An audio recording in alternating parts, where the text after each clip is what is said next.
So we're picking up where we left off last week in Acts chapter 19. We're going to experience riots in the text and also the spiritualization of hate. Lots to discuss here. But I'll say this.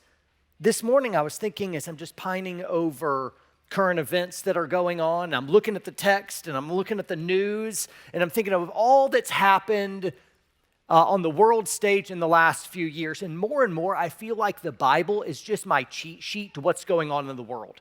There is this tendency that we would look back at ancient texts and be like, oh, that's something for way back then, and we're progressive and we're new and there's crazy stuff happening. And I feel like I've got a cheat sheet all the time. Weird stuff happens, chaotic stuff, people going nuts, people not understanding, and I feel like all this has happened before. The principles are there amidst the chaos and confusion, and if you can just hold on to some ancient texts and the principles herein, you could be able to navigate the storms and the uncertainty where everyone's losing their mind. You've got an old rugged cross that preaches a better gospel than the doctrines of hate and chaos and confusion. And so I am just thrilled to be able to jump into text today, and I think you're going to glean something from it. I've got a few big ideas I want to be able to throw at you, especially number 2. I think it's going to rock your world because it rocked mine, and so have fun with that. Just my little warno coming across your bow. You're probably going to have to duck at some point in this sermon, so you've been warned, right? The metaphor is not lost on me, what I just said, given current events. Yeah, I know. Alex just got it. Yep, very good. Let's jump in the text. I'll read it in its totality, and then we'll unpack it. Acts chapter 19, verse 23. About that time, there arose no little disturbance concerning the way. That means everyone's mad at Christians. Here we go. For a man named Demetrius, a silversmith who made silver shrines of Artemis, brought no little business to the craftsmen. These he gathered together with the workmen in similar trades and said, "Men, you know that from this business we have our wealth. And you see and hear that not only in Ephesus, but in almost all of Asia, this Paul has persuaded and turned away a great many people, saying that gods made with hands are not gods. And there is danger, not only that this trade of ours may come into disrepute, but also that the temple of the great goddess Artemis may be counted as nothing, and that she even may be disposed from her magnificence, she whom all Asia and the world worships." I want to stop and talk about this immediately, but I'm going to power on back in. Here we go. When they heard this, they were enraged and were crying out, "Great is Artemis of the Ephesians," over and over. So the city was filled with the confusion, and they rushed together into the theater, and dragging with them Gaius and Aristarchus, Macedonians who were Paul's companions in travel. But when Paul wished to go in among the crowd, the disciples wouldn't let him. And even some of the Asiarchs, that's rich, powerful people, who were friends of his, sent to him and were urging him not to venture into the theater. Anybody know why? Paul, don't go in the theater. Don't go in the theater. Everyone's saying it. Do you know why? Because they were going to immediately kill him. This is a bloodlust, angry mob, a riot. They want his head on a pike, and they plan to do it. And so don't go talk to him. Here we go. Now, some cried out one thing, some another, for the assembly was in confusion. And most of them did not know why they had come together. And this is what I was talking about before we even jumped in the text.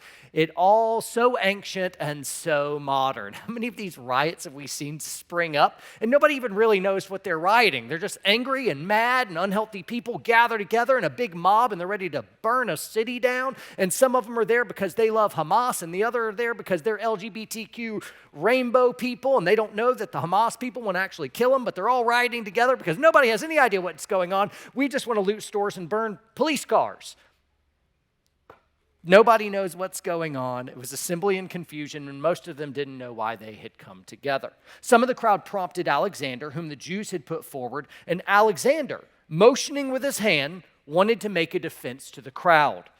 But when they recognized that he was a Jew, for about 2 hours, they all cried out with one voice, "Great is Artemis of the Ephesians." And there's the Jew hatred.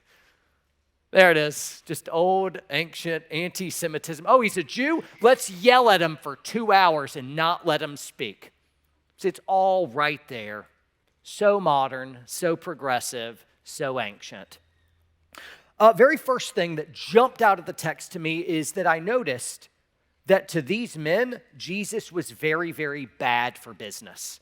Jesus was bad for corrupt business. Namely, you look today, Hollywood prophets hate Jesus. Jesus is bad for Hollywood prophets. That's why they've left him out of every movie for decades. Even if it's like dealing with demonic, there's no mention of Jesus. Maybe a bright light somewhere in there, but really it's all focused on the supernatural and no Jesus ever. This occurred to me when I'm watching cartoon movies with my kids, and I was watching an old school one. I think it was like Rescuers Down Under, and the little girl kneels by her bed and prays.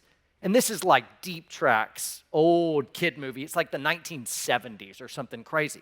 And it occurred to me of like, when was the last time you saw anyone pray in a kid's movie? Never's happened. It hadn't happened in half a century are they doing that. Why? Why? Hollywood hates Jesus. It's bad. Jesus is bad for Hollywood prophets. He's bad for media ratings. He's bad for woke universities. He's bad for woke businesses. And so here we have in the text Demetrius recognizing that Jesus is bad for business. Governments also recognize that Jesus is bad for being able to coalesce power and to be able to have more of it. They want to be the top power. And a people who are committed to Jesus recognize an authority greater than that of a government. Then they recognize, the Christians won't be bullied into obeying tyrannical or erroneous laws. Instead, they're going to stand up, say, you're wrong, government, and you are under a higher authority. And guess how much government's like that? Big fat goose egg, that's right. They don't like that at all. And so Jesus is in competition with the kings of this earth who want to abscond his throne and grow in power. That's what they want. And so it is no surprise that the institutions of power hate Jesus. Here's a note for you on that. Given that the institutions of power hate Jesus, you can't win them over by self-silencing and just being the nice guy, the sweetie pie status quo. You think that if you were just came off things and you were a little bit more reasonable, these institutions of power would meet you in the middle with a parlay and be like, all right, agree to disagree. You have yours, we have it. That's not how it works. The only way there'll be any alliance between the institutions of power of the world that hate Jesus and you is if you compromise on your beliefs. And since we cannot compromise, there can be no agreement. And so, stand firm. Don't be a spineless jellyfish bowing to the woke institutions of power that despise Christianity and will always hate you as long as you're with him.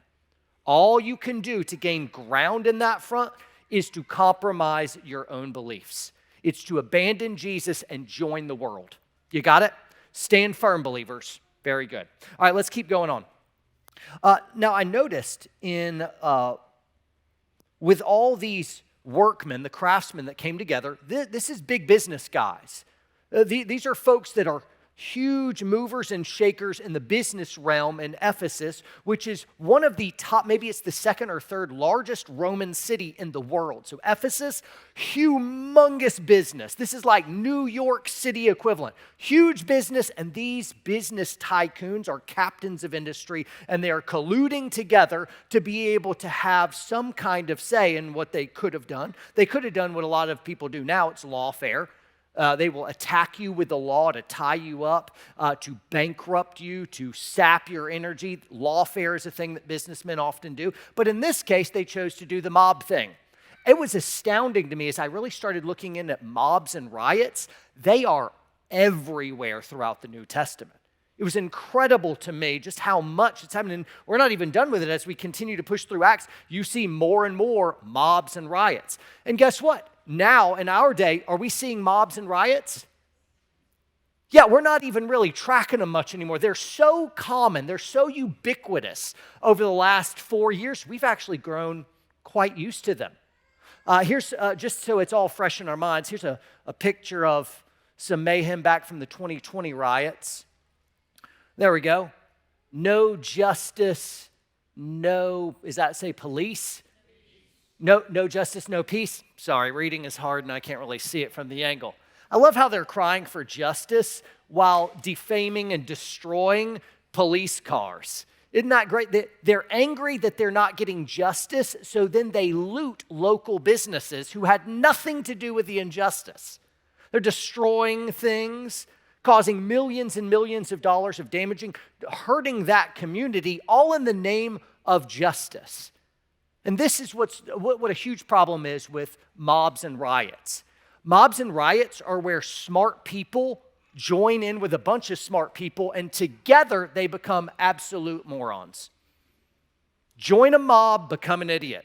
Here, all of your individual discretion and critical thinking falls by the wayside, and instead, somehow, some way, psychologists have opined over how this can be true, but it's this mob mentality, this groupthink that's like electric, and all of a sudden, things like confusion and chaos and anger can flip on a dime, and a mob can go sideways really fast.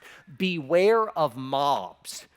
You don't want to be on the wrong side of a mob, or you can end up getting killed, which we saw all during these riots. Here, look at all these different riots that happen. Oh, there's another shot of it. This is the 2020 riots. Remember when the government leaders locked you down so you couldn't go out of the house, but the riots were okay?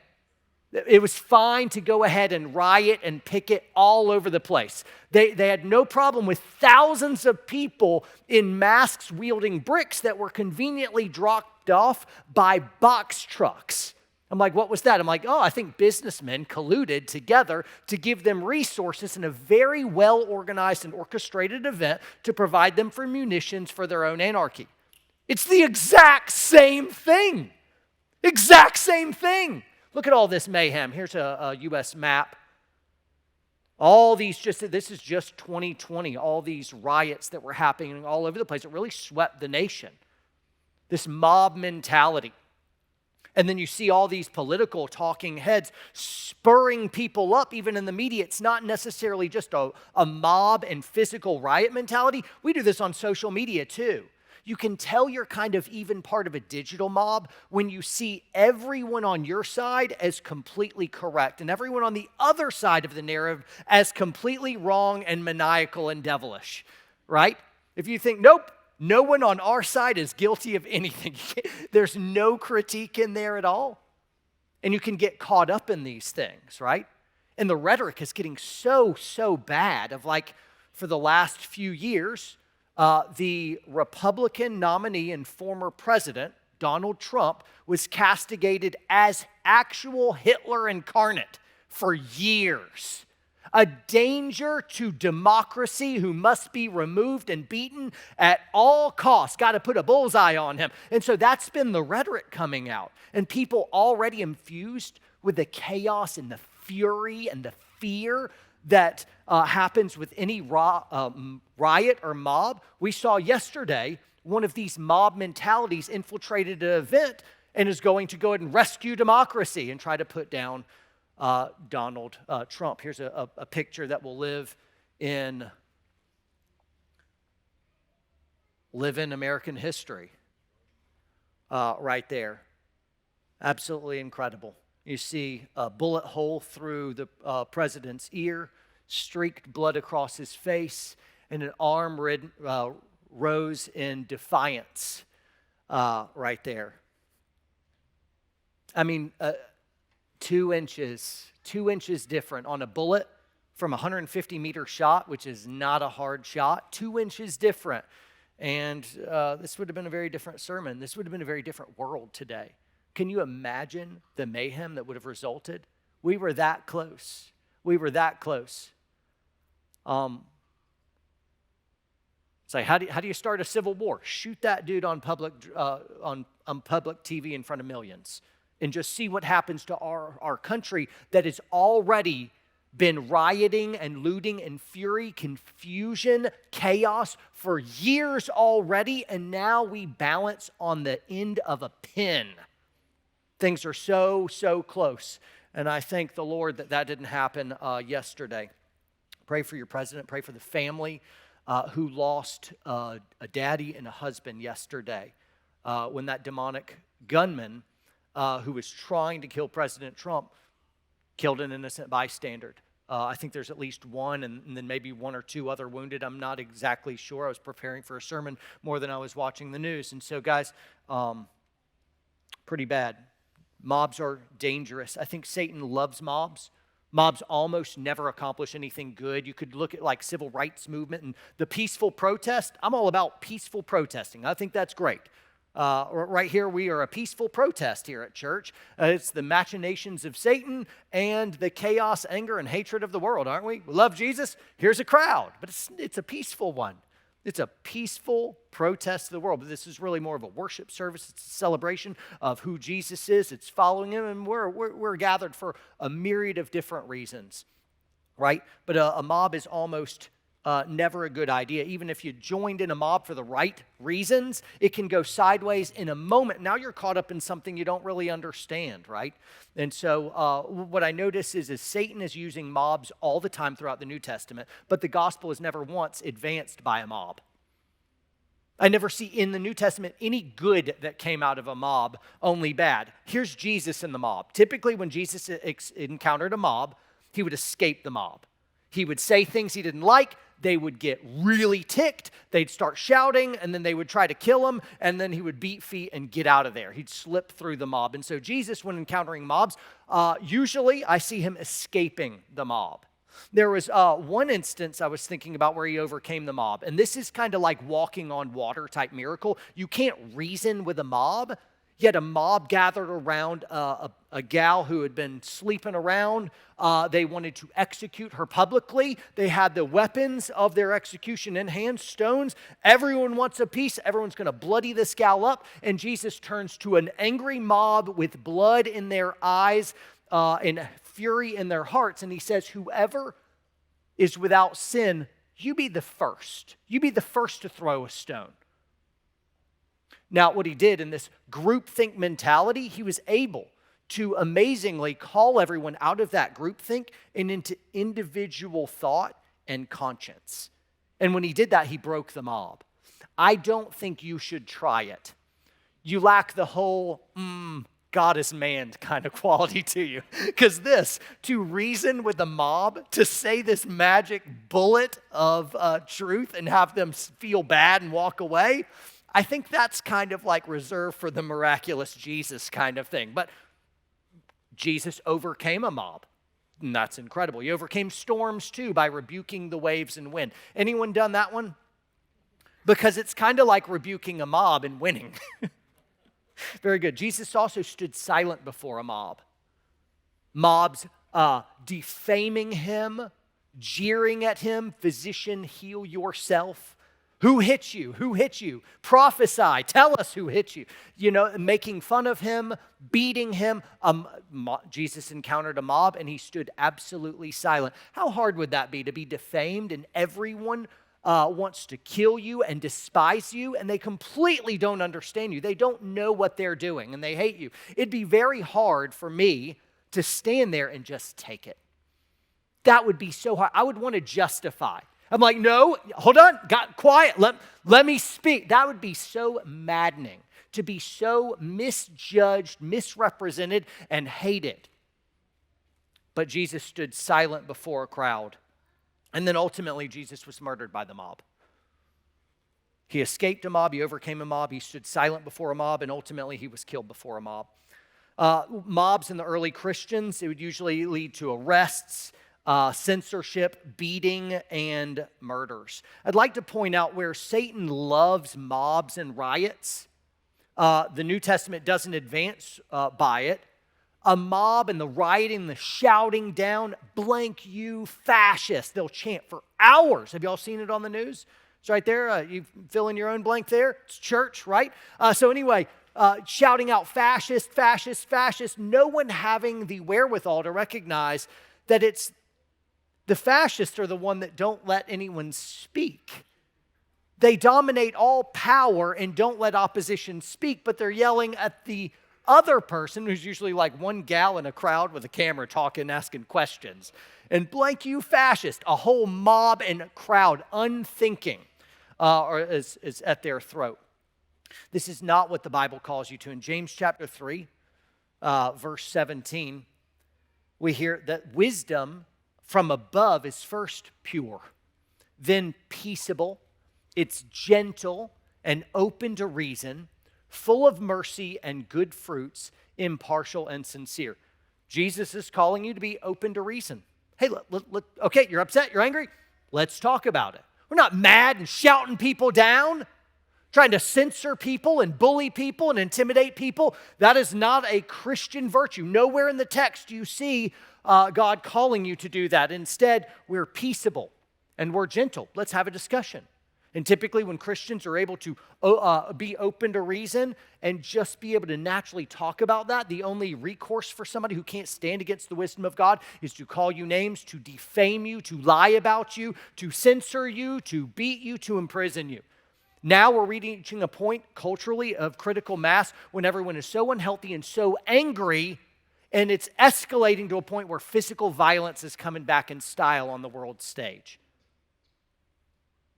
Don't you know, Christian, what's right around the corner for you and me?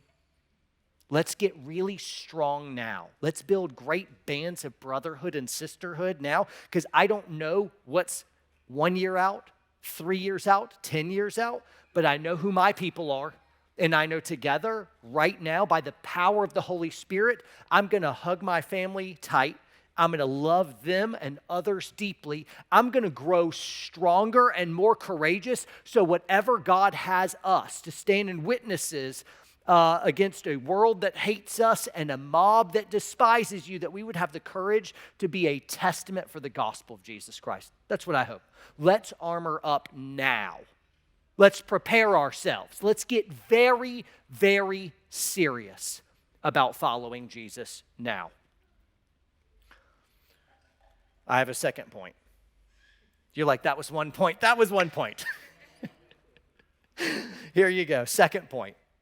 Demetrius, the silversmith, big business captain of industry guy in Ephesus here, he spiritualizes his greed, jealousy, and hate. You notice in the text, he has a problem with the Christians, but who does he gather around him? It's not the priests of the temple Artemis. He gathers around him workmen in similar trades and said, men, you know that from this business we have our wealth. What's his big problem? He's greedy. He's really powerful. He really likes his money. He's jealous of the Christian influence, and he'll do anything to protect his power, position, and money. But he doesn't come out and say that, does he? Instead, he flips it, and he says, maybe people won't worship Artemis as much. People won't worship our God as much. He spiritualizes it. Do you see it? The root cause was he likes his money. But people never just come out and say the bad thing, the intention of their heart. Instead, what we like to do, you and I, unfortunately, are in this camp too. It's not just us and we're perfect and we're following Jesus. And then there's the world and they have black hats and they're bad. I'm like, bro, this is in our churches. This is in our midst. This is in our hearts. We do this. And so what I want you to do is resist the temptation to think about other people you know, friends and family who you need to send this message to because they really are guilty. Nope. Everyone, stop doing that. Think me. This is just about me right now. Got it? I'm doing it too, okay? I'm doing it too. I'm guilty. Here we go. Here's a big idea. People make noble excuses to justify their own evil actions. People make noble excuses to justify their evil actions. We see it on a big world stage. Politicians will say or do anything to just be able to get your votes. They'll fake a religious affiliation that clearly they don't have. Even the tyrants of old would claim some kind of religious affiliation so that they could jump on the virtue of that, be trusted, and then their actions of genocide later would betray the fact they didn't have any religious affiliation. They were just trying to use that against you to be able to get your vote and control you. Politicians, ethnic cleansing. Hitler made an argument that in order for the good of mankind to grow, we need a stronger gene pool. We need a stronger person, and the best thing we can do is eradicate the weaker members of society. anyone with mental retardation, anybody with birth defects, anybody that isn't considered part of the Aryan master race tribe. Everything else gets destroyed, but he had an argument that I'm doing this for the good of mankind, right? There is an evil intention. The intentions of his heart is he was filled with all kinds of malice and hate for people that he did not like at all. He wanted to destroy them. He wanted to kill them. But what did he do? He's going to pretend it's really about the betterment of mankind. And people bought it. We can get so sucked in right here to the lies of our time. We can't see simple genocides for what they are. I'm like, no, this will be better. It's kind of bad right now, but in the long run, it'll be better, right? That's why we murder our babies, 1 million a year in the United States. Now, we'll justify it of like, well, this is a sick, twisted world, and I don't want to bring a kid up in it. Or I didn't ask for this, or I'm not ready to be a mother or a father yet. And so they'll justify it with that. They'll justify it like we're not economically right and in a good position for this. It's not convenient. All right, I'm too young for whatever. And so therefore, the baby gets the death penalty. The innocent baby doesn't get their right to life because the mother wants her right to convenience. She won't say it like that. Instead, she'll come out with a noble intention, but it's really an evil desire.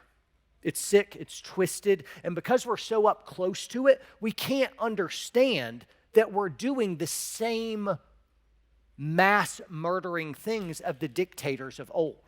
That one right there, it's a crime against humanity. I know you've heard me talk about it a lot. Buckle up. Surprise, surprise. I'm going to talk about it a lot more. 1 million babies a year in the U.S. alone. 1 million babies a year in the U.S. alone. Yeah, back to Trump. I hate politics. I despise it, but a world leader was almost assassinated yesterday, so that gets me a little bit of rope with you. Of like, I don't like that he talks about politics. Assassination attempt? What am I supposed to do? I just ignore it? I don't see the politics. I don't. Everything's good. Everything's good. No, you're a crummy pastor. You're supposed to take the Bible, the heart of God, and connect it to the real life that we're actually living in. And I'm going to do that. And if it offends your delicate sensibilities that would have to relegate a pastor only to the text with no contextualization of how it fits in today's world, you're not going to miss anything. You'd like to fit a pastor with a muzzle so that they can't speak into a relevant world because you might have to do something about it. But I digress. When Roe v. Wade fell, it was because the Supreme Court passed this so as to allow Roe v. Wade precedent to be able to fall by the wayside.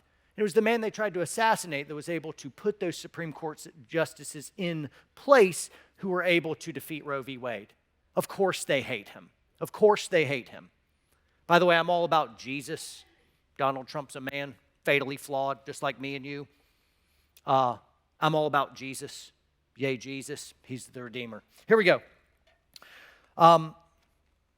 Politicians, ethnic cleansing, abortion.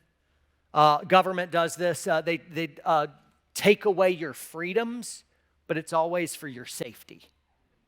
We're doing this it's for your benefit. So here is the root desire is power and control, but the noble excuse is, oh, no. It's for your safety. It's for your safety. Go on. Beware the secret motivations of your heart. The devouring mother has a secret motivation of her heart. The devouring mother is somebody who loves her babies, and that's wonderful. And because she loves them, she protects them. And she protects them as they grow. But this devouring mother isn't about making her kids be able to launch and build their own lives. She can't let go of the identity that she has as a mother. She can't let go of the fact that she might not be needed one day.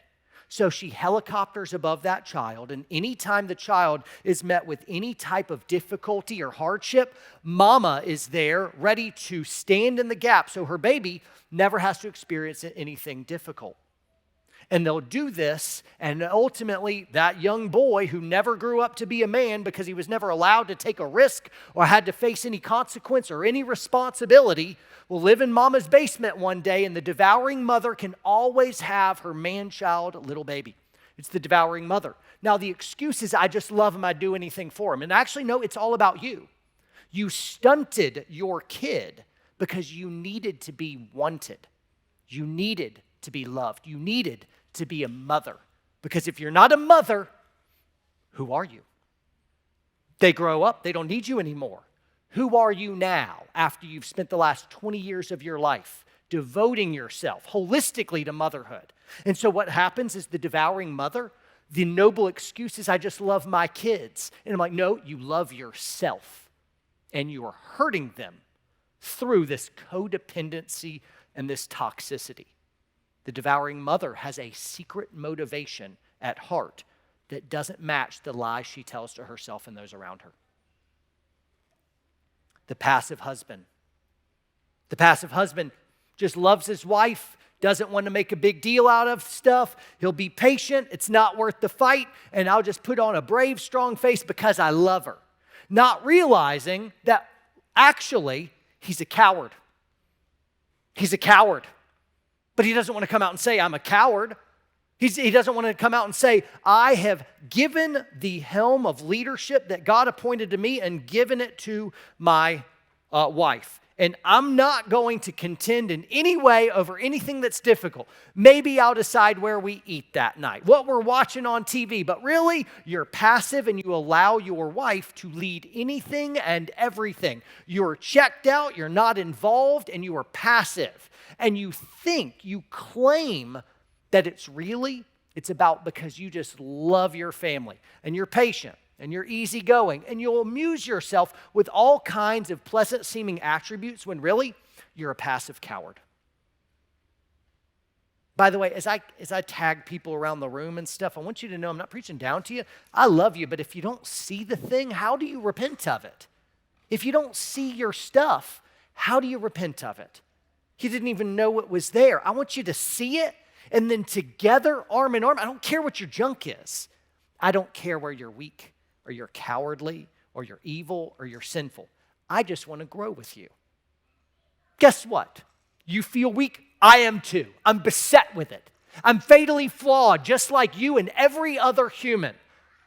And so as I stand up here delivering words of God, I want you to know that it's not with a finger of judgment where I would stub my nose at you and send you on your way as not worthy. I just simply step down and say, I'm not worthy either.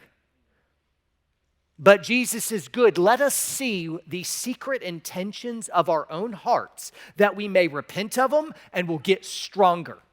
Whatever grows in darkness festers. It gets worse. I want to bring it out into the light so that we might see our own stuff. Don't get mad at me. I'm not attacking you. I'm attacking us, that we might grow and get stronger. Let's have the courage to admit our own dealings. Here we go. The domineering wife. The domineering wife. She has a secret intention.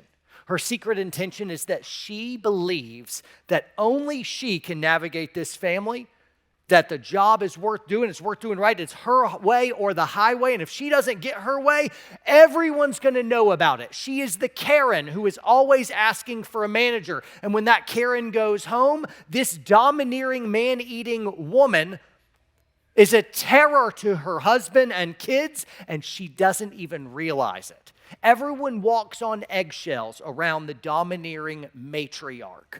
She's just being honest. She'll give you a piece of her mind. She's strong. She's just telling the truth.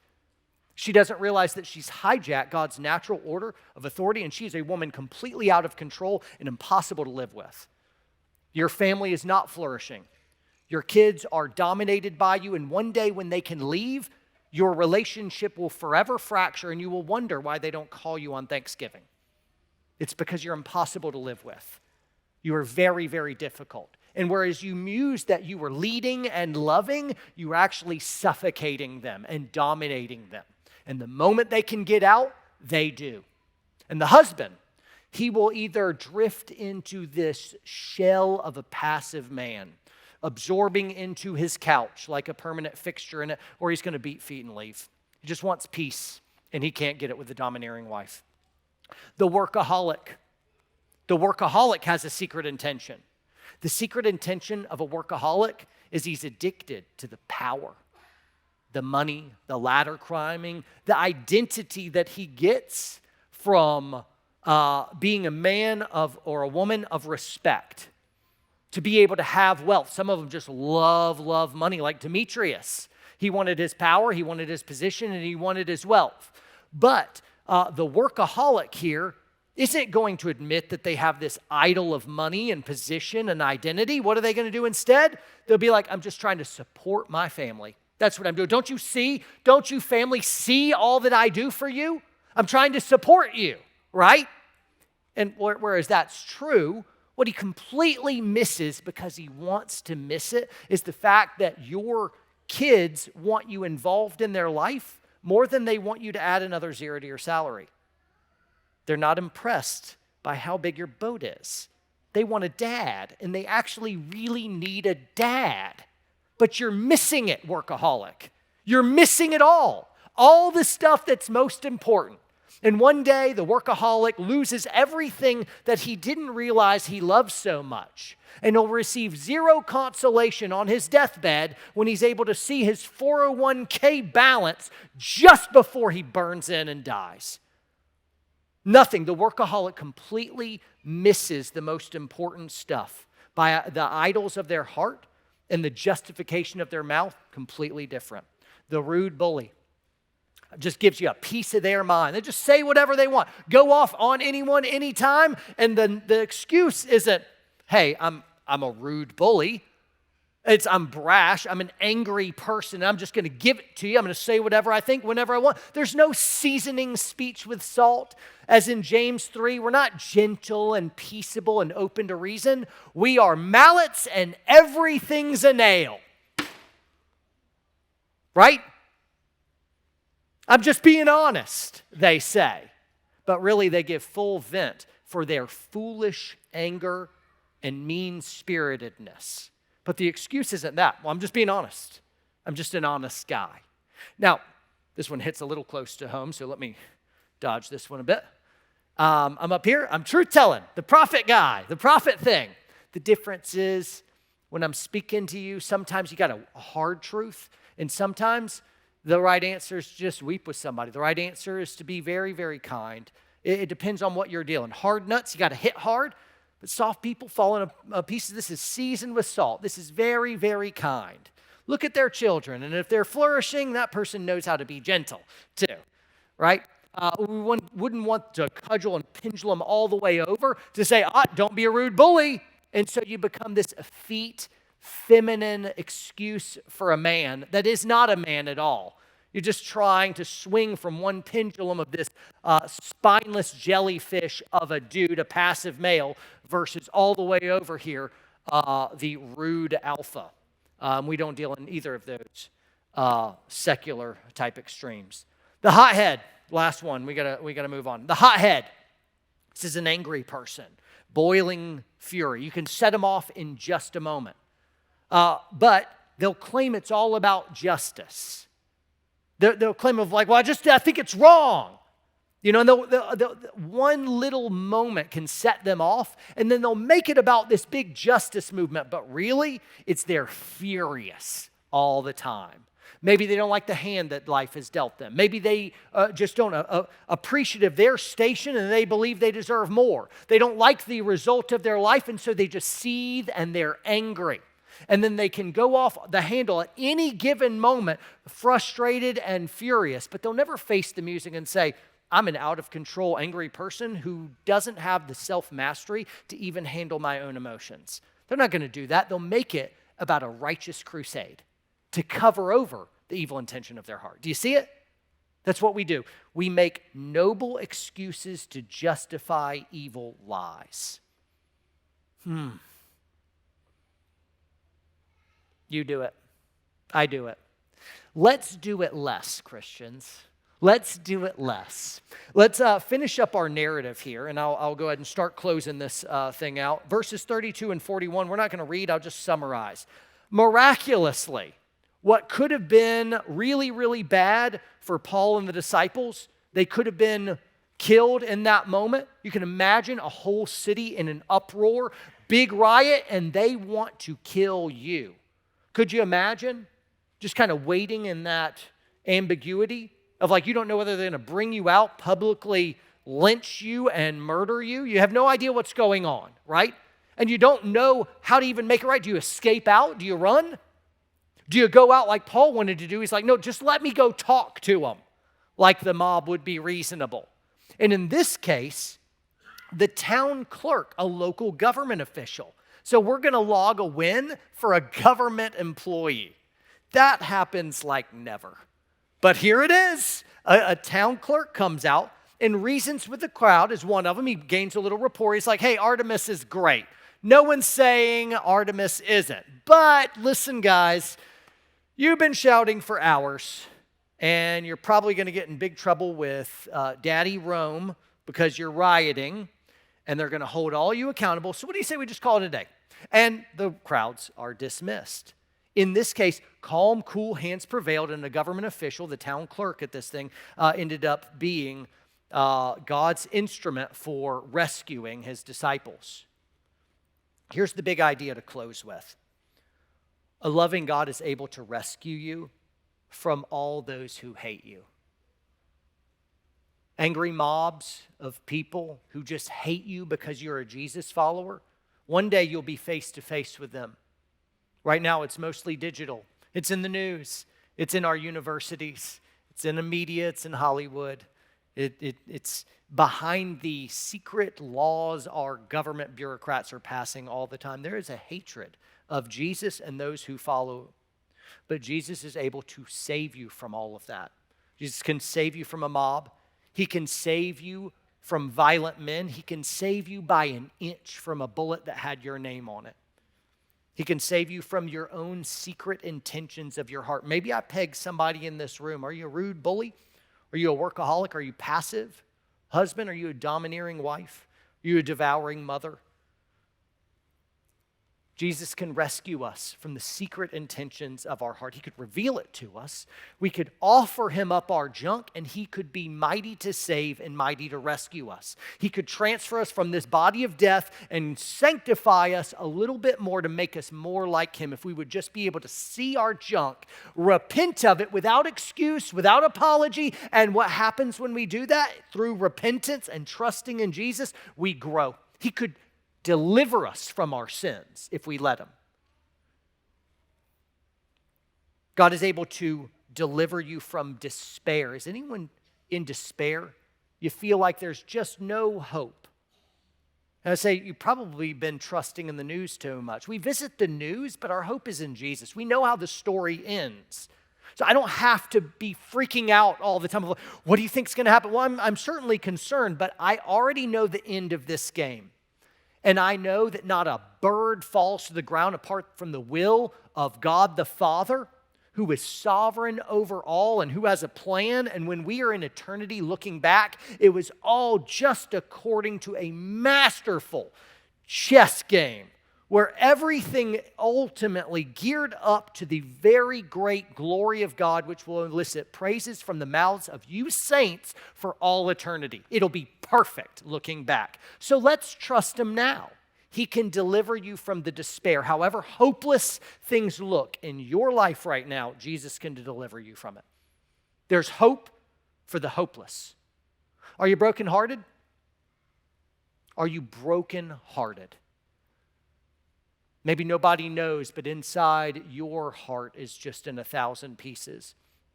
And I don't know what had happened to you, but I just let you know that there's healing for the brokenhearted. There's healing for the brokenhearted. God can save you from that. Have you been betrayed? Has somebody broken trust and it's just eating you alive? You can't get it. Maybe it's from years ago. Maybe it's fresh cut. That betrayal, Jesus knows what it's like to be betrayed. Betrayed by a brother. And though the world will betray you, Jesus will never betray you. and you were in good company with him. You could trust him to save you from that heartache, from that destruction that's gone on inside you. He could deliver you from that betrayal. And lastly, he could deliver you from temptation. How many of you sin the same stupid way over and over and over again? And in your sin, you've started to despair. Jesus could save you from that temptation too. I think it was last week I shared a scripture from Corinthians. No temptation seized you, but what's common to all man. And God's faithful. He'll not allow you to be tempted beyond what you can bear. But when you are tempted, he'll also provide a way out so that you can stand up underneath it. Right? I'm going to close with a verse. I'll pray for you, and we're going to go out. Sound good? Zephaniah 3:17. Here's your word, guys. Here is your word, Grace City Church. The Lord your God is in your midst, a mighty one who will save you. He will rejoice over you with gladness. He will quiet you by his love. He will exult over you with loud singing. There's our anthem this week, guys. In a world of uncertainty, in a world of chaos, in a world of confusion, in a world of mob rule, he will quiet you by his love. He will exult over you with loud singing. He is a mighty one who will save.